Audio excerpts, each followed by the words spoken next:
मिथुन राशीच्या मुलाला कसं मार्गदर्शन करावं? तुम्ही आई बाबा आहात की डिटेक्टिव्ह? मिथुन राशीचा मुलगा म्हणजे चालतं फिरतं वायफाय सिग्नल. एका क्षणाला अभ्यासात गुंग, दुसऱ्या क्षणाला स्पेस एक्सचा नवीन प्रोजेक्ट शोधणारा, तिसऱ्या क्षणाला नवीन म्युझिक ट्रेंडवर डान्स करणारा. त्याच्याशी डील करायचं, मग नियमित बदला, नाही तर तो ॲटो डिस्कनेक्ट होईल. सिरियस भाषण देऊ नका, संवाद साधा. तुम्ही म्हणाल, बेटा तुझं ध्येय काय आहे?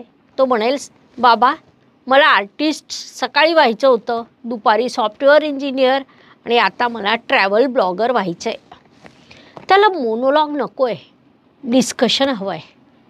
त्याच्याशी बोला, त्याच्या कल्पना ऐका आणि त्याचं मन कुठे रमतं आहे ते जरा समजून घ्या. त्याला एका जागी बसायला अजिबात सांगू नका. त्याला मूवमेंट हवं आहे. जर तुम्ही त्याला म्हणाला तू 3 तास बसून अभ्यास कर, तो म्हणेल, बाबा माणूस डायनॅमिक असतो, स्टॅटिक नाही. त्याला फिक्स स्टडी टेबल नको. कधी टेरेस, कधी पार्क, कधी ऑनलाईन ग्रुप स्टडी. त्याची प्रत्येक नवीन क्रेज सिरियसली अजिबात घेऊ नका. आई मला स्केटिंग शिकायचं आहे. थोड्या वेळाने, आई मला कुकिंग शो सुरू करायचा आहे. थोडा वेळ गेला, आई मी आता इन्व्हेस्टर बनणार. काळजी करू नका, हे त्याचं ट्रायल व्हर्जन आहे. 90% गोष्टी 2 आठवड्यात बदलतील.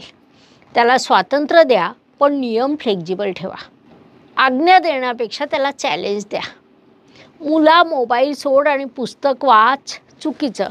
त्याऐवजी म्हणा, बेटा मी तुला टास्क देतो, तुला 24 तास मोबाईलशिवाय राहता येईल का? मिथुन मुलगा आव्हान स्वीकारतो, आदेश ऐकत नाही. त्याच्या गप्पा ऐका, नाहीतर एक्सटर्नल हार्ड ड्राईव्ह शोधा. मिथुन मुलगा म्हणजे वाचनालय अधिक यूट्यूब अधिक व्हॉट्सअप ग्रुप याचं कॉम्बिनेशन आहे.